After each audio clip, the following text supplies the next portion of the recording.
On today's show, Egor Demin and Ben Saraf are benched down the stretch of the Nets' nail-biter loss to the Hawks. I'll tell you what went into the decision and whether it's a sign of things to come right now.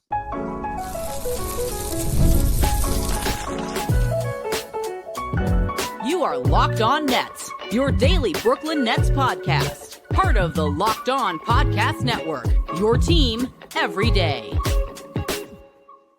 Welcome in to the Locked On Nets podcast right here on the Locked On Podcast Network. It's your team, the Brooklyn Nets, every single day. I'm Erik Slater, Brooklyn Nets beat reporter for ClutchPoints.com. Thank you for making me your first listen of the day. The show is 100% free on all those great platforms. And today I'm going to be recapping the Nets' 117-112 loss to the Atlanta Hawks on Wednesday at Barclays Center. The Nets fell to 0-5 in this game. It was the first game of the season where it didn't necessarily feel like the Nets should have won, but it felt like they had a really good chance to win. And down the stretch, you were questioning whether or not the Nets were going to win this one. And the biggest story, arguably, in this game was Jordi Fernandez benching Egor Demin and Ben Saraf, his two rookie point guards who have been in the rotation to start the year, in the fourth quarter. Neither of them played. And the way that this game played out, the Nets went up 12-0. They looked really good out of the gate. Trae Young actually got hurt in the first quarter. He sprained his knee. So the Hawks played the majority of this game without their point guard and lead offensive player. And the Nets fell behind big after opening with that 12-0 lead. And then they came roaring back in the second half. And Jordi Fernandez faced a decision down the stretch of this game, entering the fourth quarter and throughout. Was he going to play one of his rookies in Egor Demin or Ben Saraf, who had struggled earlier in this game? And he chose not to play either of them in the fourth quarter of this game. And in a season that is about player development, the storylines are obviously the rookies and the draft positions are the main things that people are going to be monitored. That's going to cause a stir amongst some fans who are very invested in these rookies, very invested in player development. And the Nets went with other options at point guard in this game in the fourth quarter. They don't have any point guards on this roster outside of the rookies in Egor Demin, Nolan Traore, and Ben Saraf. And in the fourth quarter, they went with guys like Terrence Mann, Tyrese Martin handling the ball a lot. Obviously, Cam Thomas and Michael Porter Jr. taking their shares of the offense. But I think that a lot of fans are obviously going to want to see these rookies this season in a close game like this down the stretch against a Hawks team that, especially without Trae Young, even with him, is not a world beater. A lot of fans are going to want to see those rookies in the lineup. And the Nets have 5 rookies. Only 2 of them are in the rotation right now, and neither of them were playing in this fourth quarter. And you look at what Egor Demin and Ben Saraf did in this game. Egor had 4 points, 3 assists, 1 turnover. He was 1 of 6 from the field in 16 minutes. Ben Saraf had no points, went scoreless, 1 assist, 3 turnovers. 0 of 2 from the field in 12 minutes, and both of them struggled. Ben really struggled in the first quarter. He had 3 turnovers, I think, in the first 5 minutes. He didn't end up playing that much after that, and it's been more of the same with Egor in terms of he's willing to jack him up from 3, but he can't really get by anybody, and he doesn't look comfortable initiating offense. So it was clear down the stretch of this game that if the Nets, what was going to give them the best chance to win in a game where it seemed like they had a really good shot. They cut the deficit to 3, and they had the ball with under a minute left. And Nick Claxton had pretty much a wide open shot in the paint. And he was not able to convert. That gives you a sense of how close the Nets were to winning and getting over the hump in this game. And Jordi Fernandez made the decision that he is trying, obviously, to win this game. And he was trying to compete, and he was doing things in the rotation to give the Nets the best chance to win, even if it came at the expense of these rookies not getting, some high impact or high leverage fourth quarter minutes that would benefit them. And I think that obviously that, as I said, is going to cause a stir amongst the fan base, but it's not really questionable that what Jordi did was giving the Nets the best chance to win, because the Nets struggled in the first half of this game. They came back and they were playing well in the third quarter and the fourth with Egor Demin and Ben Saraf on the bench for most of it. Those guys only combined for 28 minutes. And you look at, Terrence Mann and Tyrese Martin were handling expanded ball handling responsibilities in this game. Mann had 11 points, 6 assists, 2 turnovers. He was 5 of 9 from the field. Martin had 13 points on 5 of 7 from the field. And I asked Jordi after the game what went into the decision to bench Egor and Ben Saraf, and he said that he thought that Tyrese Martin was unbelievable. And the thing that stands out was that he said he thought Tyrese was unbelievable, and then he said, nothing is given to anybody. I'm rewarding a player in Tyrese who had a great summer and was playing well in this game, and everything is going to need to be earned. Obviously, him saying, Egor and Ben Saraf in this game didn't really deserve to close the game in terms of an impact factor. Now, that is going to bring us to the question of how is Jordi Fernandez going to balance, what is best from the team from a developmental standpoint, from what is best for the team from, trying to compete on that night or any given night throughout the season. And that's an interesting conversation because I think for a lot of fans, all they care about is, the tank. All they care about is these rookies getting their minutes and improving and draft position. And all in all, like, those are obviously the main focuses of this season. But a lot of fans who say that stuff and say we'll go 0-82 if the rookies develop and we get a good draft pick, like that's all that matters. I understand why fans have that sentiment, but I'd also say that those fans don't have to be in the locker room. Those fans don't take into account how toxic a situation can get. So while I understand it, and while I think it would be beneficial for Egor Demin and Ben Saraf to play minutes in the fourth quarter of a tight game like this, it's really a slippery slope, and it's easy to lose the locker room as a head coach if the players start to feel like you're not doing things to win rotationally, you're not taking some of these games seriously, and it really, kind of undercuts your integrity as a coach. And we already have some of that going on because the fans obviously know that this is a tanking season. But you look at the offseason moves that the Nets have made. They obviously, went into the season with only rookie point guards. That was a move that was intended to bolster the tank and obviously at the same time bolster the development of these rookies. You have that. You also have an owner in Joe Tsai who, said entering the season that pretty much admitted that this was a tanking season. He was on that podcast in Los Angeles and he said, we only have one draft pick this year, our 2026 pick. So you can imagine what kind of strategy we're going to have this year because we want a good pick, which obviously is insinuating tanking. And everybody knows this, but when you hear the owner saying that, when the front office is making moves that seem like they're handicapping this team's ability to compete, there are players outside of the rookies who are on this roster. There's veterans. There are other guys, obviously, who care about themselves and also the team and what happens and how that affects them. So when you start doing things, as a coach, when you start doing things and players start to feel like you're not taking winning seriously or you don't have those things in mind and it's just all about the development of these rookie guys, that is an easy way to start to lose the locker room and not have guys bought in. And frankly, through the first 5 games of the season, there have been large stretches where it already seems like guys aren't bought in. So you add that into the mix and you start doing that as the year progresses, things can get really dicey. And we've talked to, I talked to Michael Porter Jr. in the locker room after this game. We were talking to him about the Nets' inability to compete for large stretches during these first 5 games. And the thing that he pointed to, he said, it's tough when you have rookie point guards. It's tough when you have guys who are not solidified at those positions. And obviously that was part of the Nets' calculus entering this season. But he said that it makes it difficult to compete. And some things might have to change rotationally for the Nets to, not continue to lose all of these games. So you hear a player, Michael Porter Jr., who is the Nets' top player right now. You hear him saying that. That's kind of a glimpse into how you can start to lose guys, how you can start to lose the locker room if you're doing things that are putting just the development of the rookies ahead of competing in these games. And would all the fans like the Nets to do that? Sure. Is that in the best interest of the Nets? I definitely think so.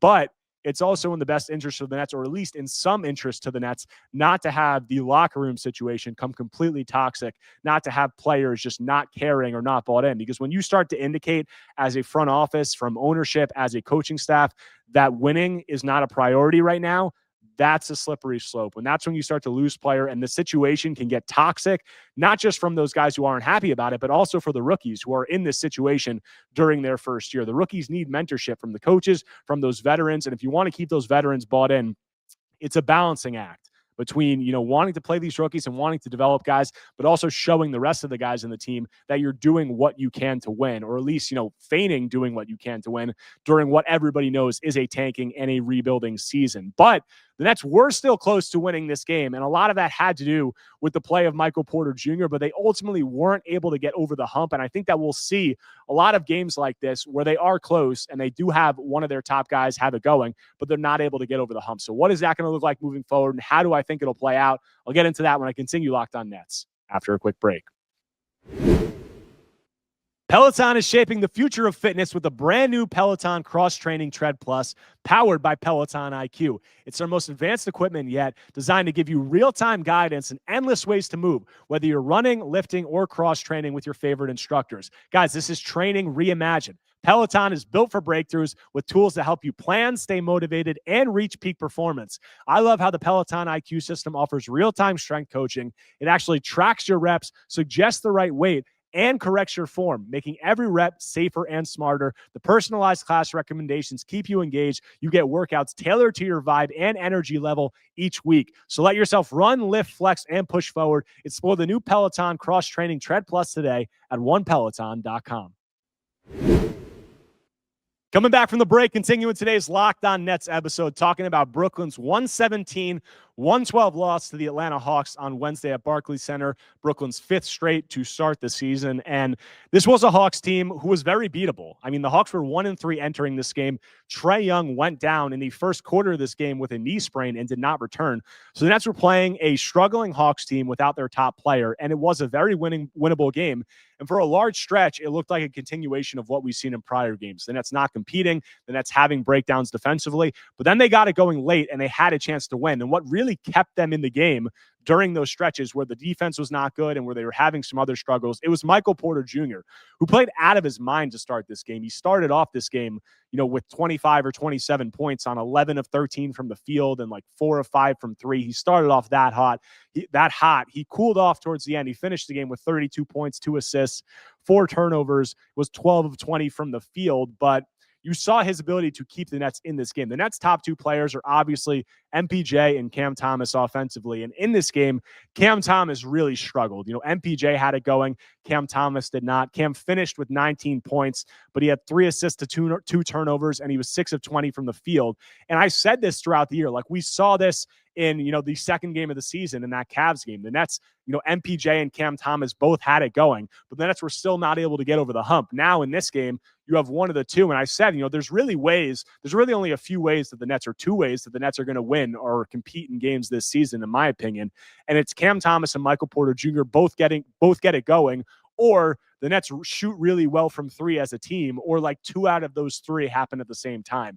And tonight, it was an indication. You saw Michael Porter Jr. really had it going, but Cam Thomas did not. And the Nets shot 11 of 37 from 3 as a team. And ultimately, their defensive struggles, which I'm going to touch on to end this episode, which aren't going anywhere, did not allow them to get over the hump. So with what I think the Nets are going to do defensively this season and just struggle on a consistent basis, they're really going to have, you look at those 3 factors that I talk about, Cam Thomas, Michael Porter Jr. offensively, and then the Nets 3-point shooting as a whole, they're going to need to get like big games out of 2 of those 3. And today, it was only one of those 3, and they were not able to get over the hump against a Hawks team that was struggling and without Trae Young. And if you're a fan that's rooting for the tank, like, that's a good sign, because the Nets, this is not a team in the Hawks without Trae Young that is very formidable. And the Nets, even getting a really good game from Michael Porter Jr., were not able to get over the hump. And obviously they got a really bad game from Cam Thomas, but it was a game that the Nets were trailing for the vast majority, even with all of those things going their way. But I do want to talk a little bit about Michael Porter Jr. and just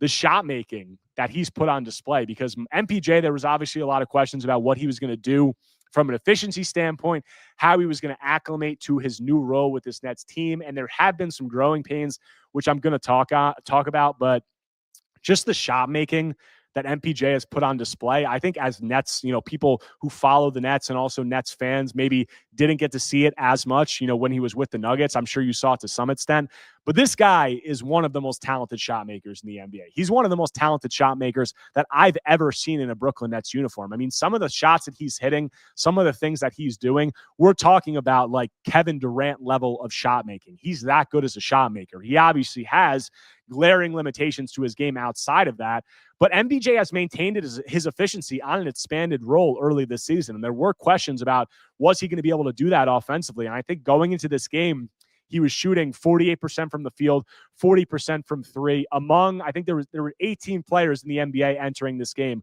who were averaging more than 13 field goal attempts and 7 3-point attempts. And of those 18, MPJ ranks 6th in effective field goal percentage. So the efficiency, he's been able to maintain it. And it's not like he's maintaining that efficiency because he's just getting all of these easy looks. Like we talked with him about that in the locker room after the game. He said that he feels he can be doing a better job to get more open looks, and that he's really just hitting a lot of really difficult shots right now. And that has been the case, in my opinion. And his ability to maintain efficiency on that level of shot making is really just a testament to what an insane shot maker he is. This is a guy who's 6'10". He's not like a high-level ball handler, but he has some ball handling ability, and he has ability to get his own shot off. And this guy can hit shots from anywhere with any level of contest. We've seen that in every game this season, him hitting ridiculous shots. And, MPJ is a guy who's 6'10". I think he has the second or third highest release point in the league on his jumpers. And that really shows. And he has not been deterred by any type of contest. And you heard him talk about that. He was on Carmelo Anthony's podcast earlier this week. And he made a joke like, you guys think that you saw me taking tough shots before, like it might get hectic here in Brooklyn. And that's what he said. And that's been the case, but he has been knocking him down and he has been efficient. So that is a testament to the level of player is, the talent that he is. But there are also drawbacks and there are going to be growing pains. And the things that he admitted to from an offensive perspective, and you look in this game, he cooled off in the second half. And when the Nets, had Egor Demin and Ben Saraf on the bench, and they really don't have a ton of ball handling or offensive initiation, especially with Cam Thomas struggling in this game, MPJ, with the way that he had it going, tried to take on a little bit more of a ball handling role, doing some more things off the dribble during the second half of this game. And it was a struggle. He had 4 turnovers, 2 assists. And I asked Jordi Fernandez after the game what he thought about MPJ's performance. And he obviously said he shot well, but the main thing that he pointed to was he thinks that the turnovers need to be cleaned up. And Jordi was not happy after this game. But you look at the Nets in this game, I got the sheet right there. The Nets had 16 turnovers and the Hawks had 8 turnovers. The Nets had the Hawks scored 27 points off the Nets turnovers and the Nets scored 7 points off turnovers. So that disparity has been an issue all season and it's going to continue to be with the Nets rookie point guard situation.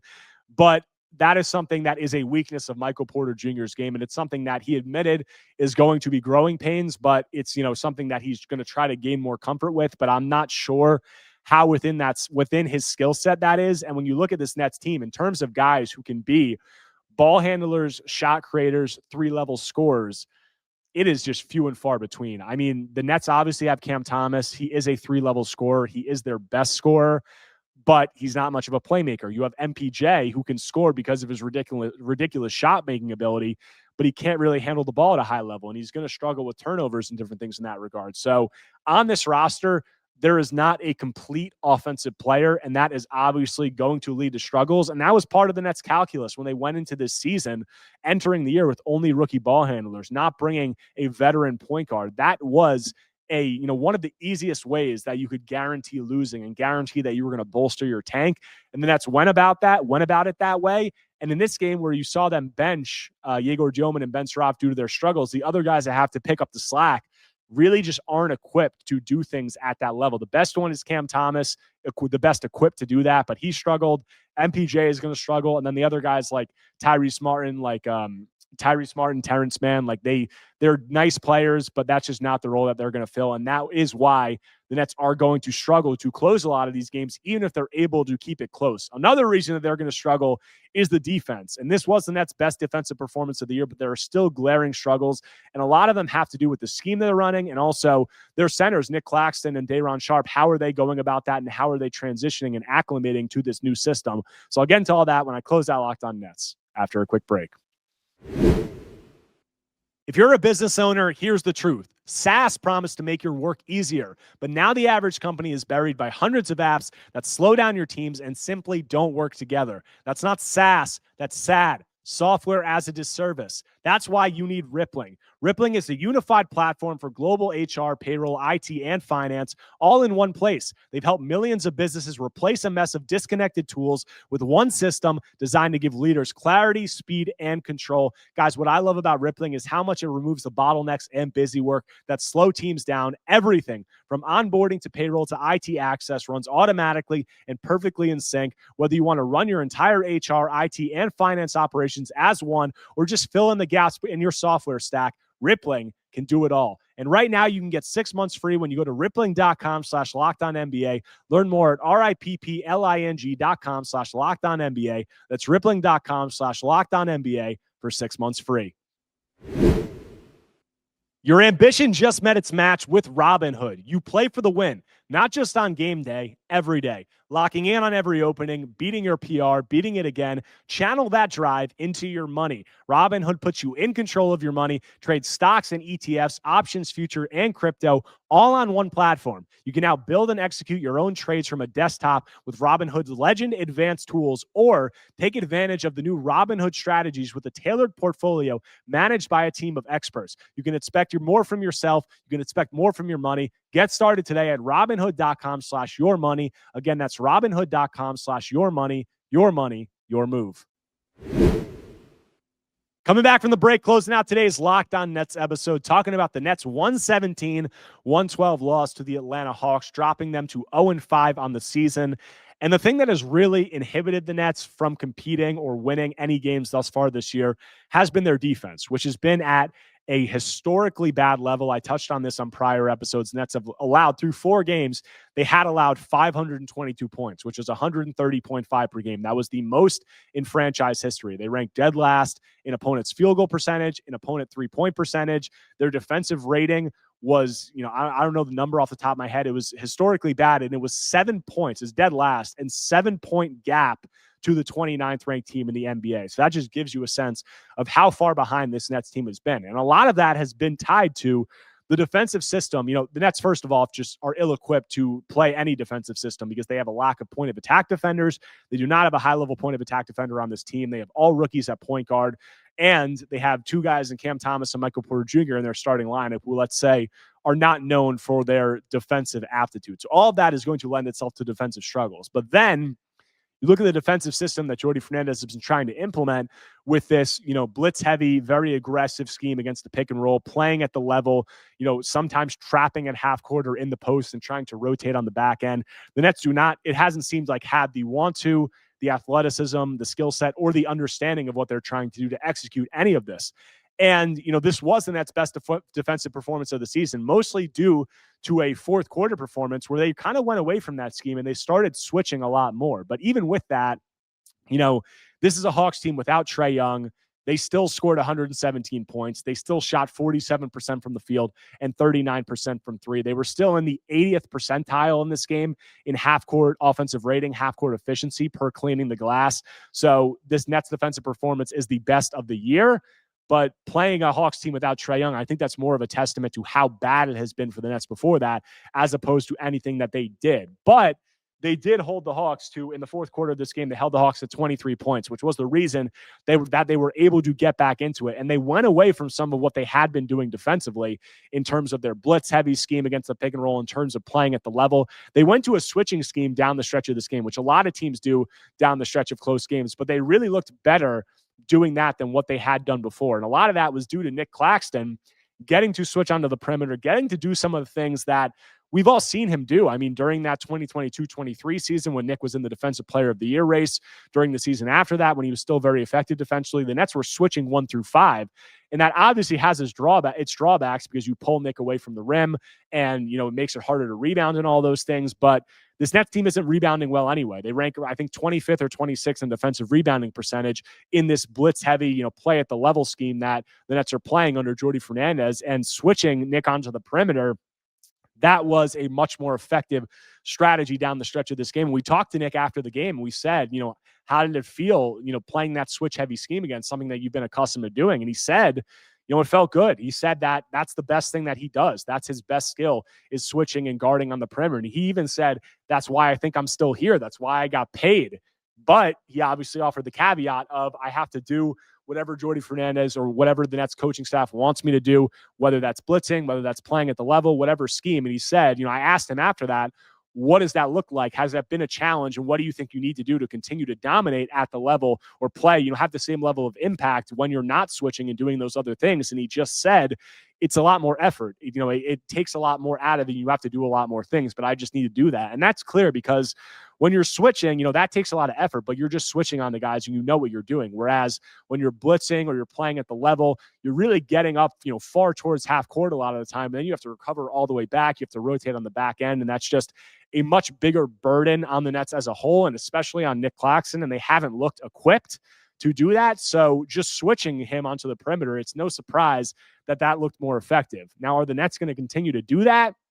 I think they will in stretches, in spurts, maybe down the stretch of a fourth quarter, as a lot of teams do. But I do not think that Jordi Fernandez is going to alter this defensive scheme and just go away from the blitzing or the playing at the level, because we've asked Jordi this season about that defensive philosophy and why they're tied to that. And he said, the best teams covering the pick and roll are aggressive. He said, if you look at the finals last season, you look at the Thunder and the Pacers, those teams were aggressive, defending the pick and roll. It's clearly something that he believes in. Now, I've outlined why the Nets are not equipped to do that and why it's not going to be the defensive system that gives them the best chance to win, in my opinion. And that's because when you have guys like Nick Claxton or Day'Ron Sharpe blitzing or playing at the level, you look at the low man that they have, the low men that they have rotating into the paint a lot of the time. It's guys like Cam Thomas, like Michael Porter Jr., Tyrese Martin, Jalen Wilson, whoever you want to say, not very, athletic or sizable, or guys that are known for their, being defensive stalwarts in the paint. So that is going to inhibit them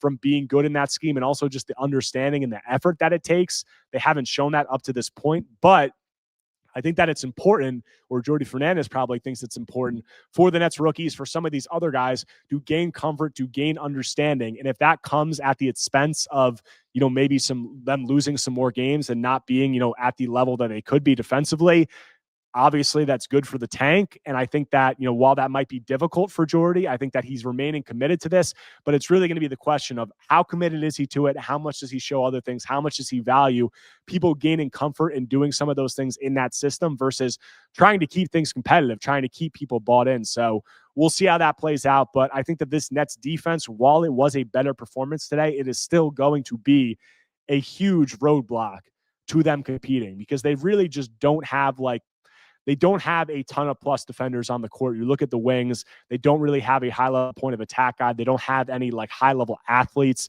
outside of Drake Powell, who's not even in the rotation right now.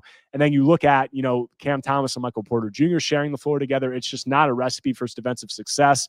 But how much is Jordi going to stick to the system that he clearly wants to implement versus go away from that and maybe go to some switching or some drop or to other things that might help them win right now, but not, necessarily implementing the vision or getting people used to the vision that he wants to long term? That's going to be a storyline to monitor. But this defense, and obviously the Nets rookie point guards and a bunch of other things, are huge inhibitors to them competing right now. And they have a difficult schedule coming up. And we'll see if they're able to get a win at any point in the near future. But that's all I have for today's Locked On Nets episode. Thank you guys all for listening. If you do not already, make sure to subscribe to Locked On Nets on YouTube or wherever you get your podcasts, whether Apple Podcasts or Spotify. You enjoy the show, take a second right now, smash that like button, leave a comment, leave a 5-star review. Anything you can do to engage is much appreciated. We got a few days off from the Nets, and they're going to be back on Sunday to play the Philadelphia 76ers here at Barclays Center. So I'll have coverage of all that and more when I'm back tomorrow talking more Brooklyn Nets basketball.